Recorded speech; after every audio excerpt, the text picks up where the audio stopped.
সকলকে শুভেচ্ছা জানিয়ে শুরু করছি বাংলাভিউ সারাদিনের খবর। প্রতিদিনের মতো এই মুহূর্তে আপনাদের সাথে সরাসরি যুক্ত হয়েছে আমি শ্রাবণী তালুকদার। এই অনুষ্ঠানের মাধ্যমে আমরা আপনাদেরকে জানিয়ে দেওয়ার চেষ্টা করি সারাদিনে ঘটে যাওয়া কিছু গুরুত্বপূর্ণ ঘটনা সংক্ষিপ্ত রূপে। চলুন জেনে নেওয়া যাক আজ সারাদিনের কিছু গুরুত্বপূর্ণ ঘটনা। আজ থেকে শুরু হয়েছে পবিত্র মাস রমজান, শেষ হয়েছে প্রথম রোজা এবং ইফতার। মাহে রমজানের রয়েছে অগণিত সওয়াব এবং মর্যাদা। রমজান মানুষের আধ্যাত্মিক শক্তি, তাকওয়ার শক্তি এবং আমলের শক্তি বৃদ্ধির পাশাপাশি মানুষের ব্যবহারিক শক্তিকেও শানিত করে তোলে। একজন মুসলিম যখন ঈমান ও তার ইতিহাসের সঙ্গে রমজানের রোজা পালন করে তখন তাকে অনর্থক, মন্দ, অশ্লীল আচরণ, অহেতুক এবং অমূলক কথাবার্তা, ধারণা ও ঝগড়া বিবাদ থেকে অনায়াসে বিরত থাকতে হয়, যা তাকে মহান রবের কাছে তাকওয়াবান হিসেবে পৌঁছে দেয় আর বাস্তব জীবনে সে হয়ে ওঠে ব্যক্তিত্বশীল, চারিত্রিক মাধুর্যপূর্ণ এবং নৈতিক মূল্যবোধ সম্পন্ন একজন নাগরিক। চলে যাচ্ছি সংবাদে। Sylhet MAG Osmani medical college হাসপাতালে গেলেই চোখে পড়ে জরুরি বিভাগের সামনে প্রবেশের পাশে সেখানে খোলা আকাশের নিচে পাশাপাশি রাখা হয়েছে আইসিইউ সুবিধা সংবলিত বিশেষায়িত 3টি অ্যাম্বুলেন্স। এর মধ্যে 2টি বাংলাদেশ ভারতের পতাকা সংবলিত, সেই 2টিতে লেখা রয়েছে from the people to India to the people of Bangladesh. এর পাশেই স্বাস্থ্য মন্ত্রণালয় থেকে বরাদ্দ পাওয়া আরেকটি আইসিইউ সুবিধা সম্পন্ন অ্যাম্বুলেন্স। 3টি অ্যাম্বুলেন্সেরই বসার আসনগুলো পলিথিন দিয়ে মোড়ানো। দেখে বোঝাই যায় এগুলো অব্যবহৃত এবং নতুন। বিষয়টি এমনই, ভারত থেকে পাওয়া উপহারের অ্যাম্বুলেন্স দুটি একদিনও ব্যবহার করা হয়নি, আর 2020 সালে স্বাস্থ্য ও পরিবার কল্যাণ মন্ত্রণালয় থেকে বরাদ্দ পাওয়া অ্যাম্বুলেন্সটি সিলেট থেকে রোগী নিয়ে ঢাকায় গেছে মাত্র 2 বার। এছাড়া ভারতের প্রধানমন্ত্রী নরেন্দ্র মোদী বাংলাদেশের সফরকালে প্রোটোকলে অংশ নিয়েছিল এই অ্যাম্বুলেন্স। জানা গেছে লোকসংবলের জন্য অত্যাধুনিক আর দামি অ্যাম্বুলেন্স 3টি পড়ে রয়েছে অব্যবহৃত। আর অ্যাম্বুলেন্সের জন্য ওসমানী হাসপাতালের আলাদা রাখার জায়গা বা গ্যারেজ নেই বলে এভাবে পড়ে রয়েছে খোলা আকাশের নিচে। অ্যাম্বুলেন্সগুলো এমন অবস্থায় থাকলেও এগুলোর ব্যবহারে কার্যকর কোনো ব্যবস্থা নিচ্ছে না সংশ্লিষ্ট কর্তৃপক্ষ। Sylhet MAG Osmani medical college হাসপাতালের জনস্বাস্থ্য মন্ত্রণালয় থেকে 2020 সালের অক্টোবরে একটি আইসিইউ অ্যাম্বুলেন্স দেওয়া হয়েছিল, আর গত বছরে ভারতের পক্ষ থেকে উপহার হিসেবে 2টি অ্যাম্বুলেন্স দেওয়া হয়। পররাষ্ট্রমন্ত্রী আব্দুল মোমেনের কাছে ওই অ্যাম্বুলেন্স দুটির চাবি হস্তান্তর করেছিলেন ঢাকায় নিযুক্ত ভারতীয় হাই কমিশনার বিক্রম কুমার দোরাইস্বামী। কিন্তু লোকবলের অভাবে এগুলো ব্যবহার করা হচ্ছে না। এই বিষয়ে হাসপাতাল কর্তৃপক্ষের বক্তব্য, এই 3টি বিশেষ অ্যাম্বুলেন্সের জন্য মন্ত্রণালয় থেকে আলাদা চিকিৎসক এবং নার্স রাখার কোনো নির্দেশনা দেওয়া হয়নি। তাছাড়া এগুলো সুরক্ষিতভাবে রাখতে হলে গ্যারেজের প্রয়োজন, তা নেই ওসমানী হাসপাতালে। আর নতুন করে গ্যারেজ নির্মাণের জন্য বর্তমানে হাসপাতালে কোনো বরাদ্দও নেই। এদিকে আইসিইউ সুবিধা সংবলিত 3টি অ্যাম্বুলেন্স সিলেটে আছে এমন খবর অনেকেই জানেন না। অথচ আইসিইউ অ্যাম্বুলেন্স যোগে ঢাকায় রোগী বেসরকারি অ্যাম্বুলেন্সের চাইতে খরচ 5 গুণ কম হয়। চলে যাচ্ছি পরবর্তী সংবাদে। ঢাকায় গিয়ে নিখোঁজ হওয়া সিলেটের 2 ছাত্রদল নেতার হদিশ দীর্ঘ 10 বছরেও মেলেনি। 2012 সালের 3 এপ্রিল ঢাকা থেকে নিখোঁজ হন সিলেট জেলা ছাত্রদলের সাবেক সাধারণ সম্পাদক ইফতেখার আহমেদ দিনার ও তার বন্ধু ছাত্রদল নেতা জুনেদ আহমদ। এরপর তারা আর ফেরেননি। তাদের অপেক্ষায় স্বজনরা আজও প্রহর গুনছেন। তাদের আশা একদিন ফিরে আসবেন দিনার এবং জুনেদ। ওই বছর সিলেট নগরীর উপশহরের ছাত্রদলের অভ্যন্তরীণ কোন্দলে খুন হন মাহমুদ হোসেন শওকত নামের এক ছাত্রদল নেতা। এই ঘটনায় আলোচিত হন ইফতেখার আহমেদ দিনার। মামলার ভয়ে প্রকাশ্যে থেকে অন্তরালে চলে যান তিনি, সিলেট ছেড়ে পালিয়ে যান ঢাকায়। এই অবস্থায় 2012 সালের 3 এপ্রিল ঢাকার উত্তরা থেকে বন্ধুসহ নিখোঁজ হন দিনার। আইন শৃঙ্খলা রক্ষাকারী বাহিনী সক্রিয় হলে তাদের অক্ষত অবস্থায় ফিরে পাওয়া সম্ভব বলে দাবি করছেন স্বজনরা। এদিকে নিখোঁজ বিএনপি নেতা এম ইলিয়াস আলী, ছাত্রদল নেতা ইফতেখার আহমদ দিনার, জুনেদ আহমদ এবং গাড়ি চালক আনসার আলীর সন্ধান কামনায় সিলেট জেলা বিএনপির উদ্যোগে আজ রবিবার 3 এপ্রিল এক দোয়া মাহফিলের আয়োজন করা হয়েছে। ঋতুরাজ বসন্তের শেষের দিকে পবিত্র মাহে রমজানের প্রথম দিনে মেঘলা আকাশ আর বৃষ্টির মধ্যেই ইফতার কেনাকাটার ধুম পড়েছে সিলেটে। দুপুর গড়িয়ে আসা নামাজের পর বিকেল হতে জমে উঠেছে ইফতারের বাজার। মহান আল্লাহর সন্তুষ্টি অর্জনে রাতে সেহরি খেয়ে রোজা রেখেছেন ধর্মপ্রাণ মুসলমানরা। সারাদিন অনাহারে থেকে ইফতারিতে রসালো এবং পুষ্টিকর খাবার গ্রহণ করে থাকেন তারা। তাই বাড়িতে যেমন ইফতার তৈরি করেন গৃহিণীরা, তেমনি আজ হোটেল এবং রেস্তোরাঁগুলো ব্যস্ত হয়ে পড়েছে ইফতার বিক্রিতে। সিলেটের জিন্দাবাজার, বন্দর বাজার, চৌহাট্টা, আম্বরখানা, রিকাবি বাজার, লামা বাজার, শেখঘাট পয়েন্ট, ওসমানী মেডিকেল হাসপাতাল রোড, সুবিদ বাজারে পাওয়া যাচ্ছে অভিজাত এবং অভিনব ধরনের ইফতার। তবে সিলেটের অধিকাংশ রেস্টুরেন্ট, খাবার দোকান, ফুটপাত এবং সড়কের অলিতে গলিতে হরেক রকম ইফতার পাওয়া যাচ্ছে। সিলেটের বিশ্বনাথ উপজেলা বিএনপি সাধারণ সম্পাদক এবং অলংকার ইউনিয়ন পরিষদের সাবেক চেয়ারম্যান লিলু মিয়াকে প্রকাশ্যে জুতাপেটা করেছেন আরেক উপজেলা চেয়ারম্যান ও সাবেক জেলা বিএনপি নেতা সুহেল আহমদ চৌধুরী। এই ঘটনায় একটি ভিডিও ক্লিপ সামাজিক যোগাযোগ মাধ্যমে ভাইরাল হওয়ার পর বিশ্বনাথ উপজেলা জুড়ে চলছে আলোচনা সমালোচনার ঝড়। জানা গেছে, সাবেক সংসদ সদস্য এম ইলিয়াস আলী নিখোঁজের পর থেকেই ক্ষমতার লড়াইয়ে উপজেলা বিএনপির মধ্যে চরম দ্বন্দ্বের সৃষ্টি হয়েছে। এই নিয়ে সুহেল আহমদ চৌধুরী সহ কয়েকজন নেতা বহিষ্কারও হয়েছেন। এরপর থেকেই তাদের ভিতরে থাকা দ্বন্দ্ব প্রকাশ্যে রূপ নিয়েছে। গত শুক্রবার 1 মার্চ রাতে লিলু মিয়া বিশ্বনাথ থেকে সিলেটে যাওয়ার জন্য গাড়ি যোগে রওনা হয়েছিলেন। পথে সুহেল আহমদ চৌধুরী তাকে গাড়ি থেকে নামিয়ে উপজেলা সদরের কারিকোনা মসজিদের সামনে নিয়ে জুতাপেটা করেন। ভাইরাল হওয়া ভিডিও ক্লিপসে দেখা যায় সুহেল আহমদ চৌধুরী লিলু মিয়ার উদ্দেশ্যে বলছেন, উপজেলা বিএনপির সেক্রেটারি আমি বানিয়েছি তোকে এবং আমি নেতা বানিয়েছি, তোকে কেউ চিনত না। এই বিষয়ে লিলু মিয়াকে একাধিকবার কল করলেও তিনি রিসিভ করেননি। অন্যদিকে সুহেল আহমদ চৌধুরীর ফোন নম্বরটি ব্যস্ত পাওয়া গেছে। এই ঘটনায় জেরে শনিবার 2 এপ্রিল বিশ্বনাথ থানায় উপজেলা বিএনপি সাধারণ সম্পাদক লিলু মিয়া একটি চুরির মামলা দায়ের করেছেন এবং মামলার এজাহারে 2 জনের নাম উল্লেখ করা হয়েছে। এছাড়া অজ্ঞাত পরিচয়ে 7-8 জনকে আসামি করা হয়েছে। এজাহারভুক্ত 2 আসামি হলেন সাবেক উপজেলা চেয়ারম্যান সোহেল আহমদ চৌধুরী এবং জাহাঙ্গীর আলম নামের এক যুবদল নেতা। হবিগঞ্জ আঞ্চলিক পাসপোর্ট অফিসে দালালির অভিযোগে 2 জনকে আটক করেছে ডিবি পুলিশ।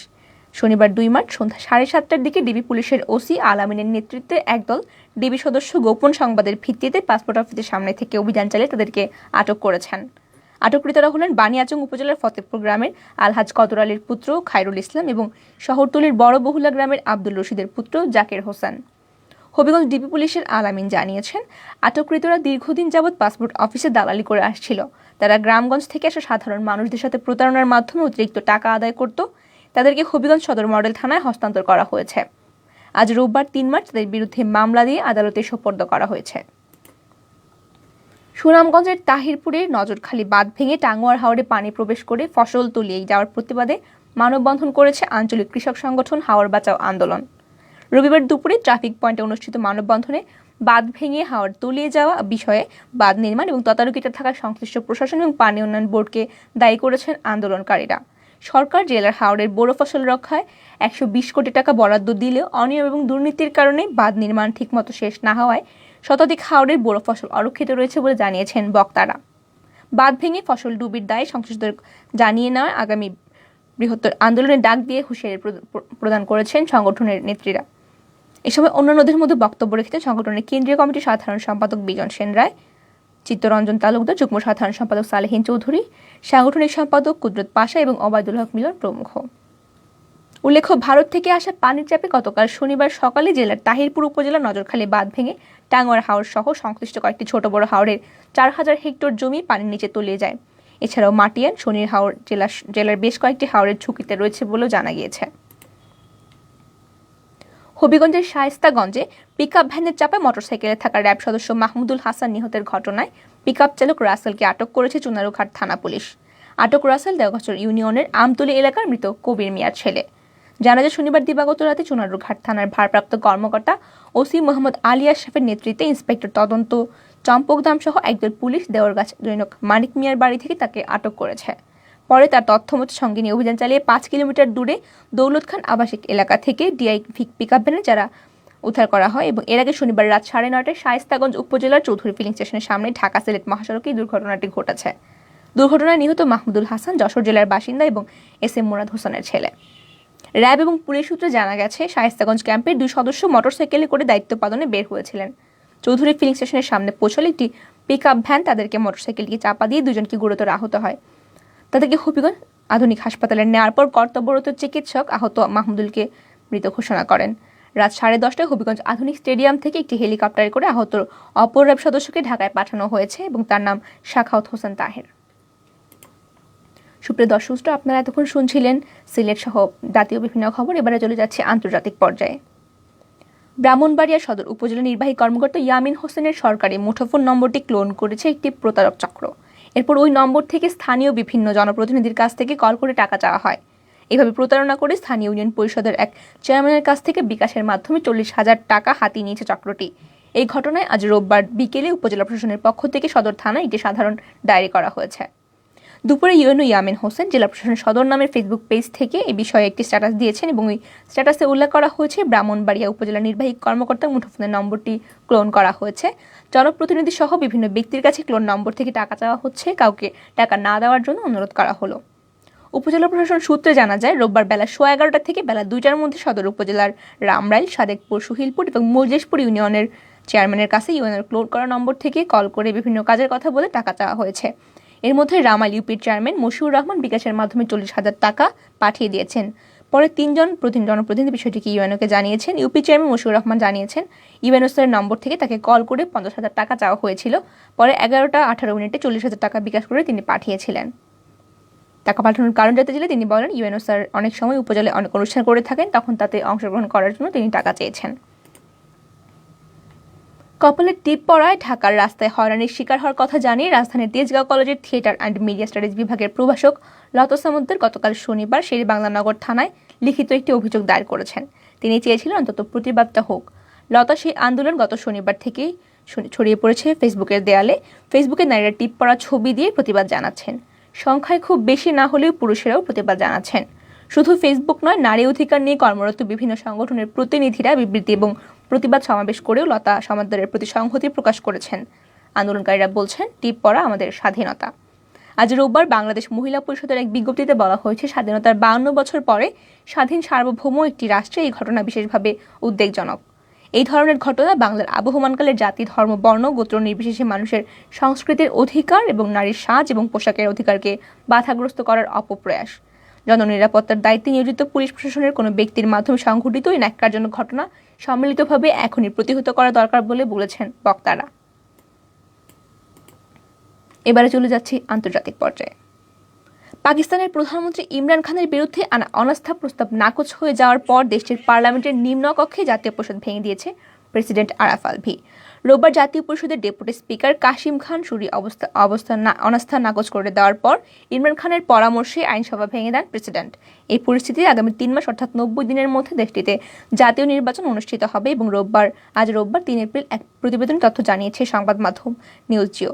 এর আগে পাকিস্তানের জাতীয় পরিষদ ভেঙে দেওয়ার প্রস্তাব দেন দেশটির প্রধানমন্ত্রী ইমরান খান। তার এই প্রস্তাব লিখিত আকারে পাকিস্তানের প্রেসিডেন্ট ডক্টর আরিফ আলভিকে জানিয়েছেন তিনি। রোববার জাতির উদ্দেশ্যে দেওয়া এক ভাষণে ইমরান খান নিজেই এই কথা জানিয়েছেন। এরপরই পাকিস্তানের পার্লামেন্ট ভেঙে দেওয়ার প্রস্তাব অনুমোদন করে প্রেসিডেন্ট আরিফ আলভি। শ্রীলঙ্কায় টানা 36 ঘন্টার কারফিউ উপেক্ষা করে সরকারি দলের বিরুদ্ধে বিক্ষোভ আহ্বান করা হয়েছে। আজ রোববার বিক্ষোভকারীদের ঠেকাতে রাস্তায় অবস্থান করছেন সেনা সদস্যরা। বার্তা সংস্থা এএফপির প্রতিবেদন থেকে তথ্যটি জানা গিয়েছে। 1948 সালে স্বাধীন হওয়ার পর 74 বছরের মধ্যে সবচেয়ে বড় সংকট পার করছে শ্রীলঙ্কা। সংকট মোকাবেলায় সরকারের ব্যর্থতার প্রতিবাদ জানিয়ে গত বৃহস্পতিবার মধ্যরাতে শ্রীলঙ্কার রাজধানী কলম্বোয় প্রেসিডেন্টের বাসভবনের সামনে বিক্ষোভ শুরু করেন কয়েকশো মানুষ। বিক্ষোভ ঠেকাতে শুক্রবার জরুরি অবস্থা ঘোষণা করেন প্রেসিডেন্ট রাজপক্ষে। একদিন পর শনিবার দেশব্যাপী টানা 36 ঘন্টার কারফিউ জারি করেছেন তিনি। প্রবল বৃষ্টির কারণে ভূমিধস হয়েছে ব্রাজিলের রিও ডি জেনেরোর এবং দক্ষিণের উপকূলে কয়েকটি শহরে। এতে প্রাণহানি ঘটেছে অন্তত 14 জনের। স্থানীয় সরকার রিও ডি জেনেরোর রাজ্য সরকারের বরাত দিয়ে বার্তা সংস্থা আজ রোববার এই প্রতিবেদনে জানিয়েছে। রাজ্য সরকার কর্তৃপক্ষ বলছে, লোকজন উদ্ধারকর্মীদের ফোন করছে। 24 ঘন্টায় 850 কল ধরা হয়েছে। ক্ষতিগ্রস্ত এলাকায় 144 জন উদ্ধার হয়েছেন। কয়েক সপ্তাহ ধরে দুর্যোগপূর্ণ আবহাওয়ার কবলে পড়েছে রিও ডি জেনেরো। গত ফেব্রুয়ারিতে ভূমিধস ও বন্যায় রিও ডি জেনেরোর পেট্রোপোলিসে প্রায় 240 জনের মৃত্যু হয়েছে। তবে ওই সময় বন্যা ও ভূমিধসের মৃত্যুর কথা জানানো হয়নি। গত 23 মার্চ স্থানীয় কর্তৃপক্ষ পেট্রোপোলিসে বন্যা এবং ভূমিধসের প্রাণহানির কথা জানিয়েছে। সুপ্রিয় দর্শক শ্রোতা, আপনারা শুনছিলেন এতক্ষণ সারাদিনের বিভিন্ন আন্তর্জাতিক এবং জাতীয় খবর। শেষ করার আগে জানিয়ে দেব সারা দেশের আবহাওয়ার খবর। দেশে চলতি এপ্রিল মাসে 2 থেকে 3টে মৃদু বা মাঝারি তাপপ্রবাহ বয়ে যেতে পারে। এই মাসে দিনের তাপমাত্রা স্বাভাবিকের চেয়ে সামান্য বেশি থাকবে, তবে রাতের তাপমাত্রা স্বাভাবিক থাকতে পারে। আজ আবহাওয়া অধিদপ্তরের এপ্রিল 2022-এর দীর্ঘমেয়াদী আবহাওয়ার পূর্বাভাসে তথ্যটি জানানো হয়েছে। এই এক মাসে 1 থেকে 2টি নিম্নচাপও সৃষ্টি হতে পারে। এর মধ্যেই কয়েকটি ঘূর্ণিঝড়ে পরিণত হতে পারে। সেই সঙ্গে আছে কালবৈশাখীর আশঙ্কা।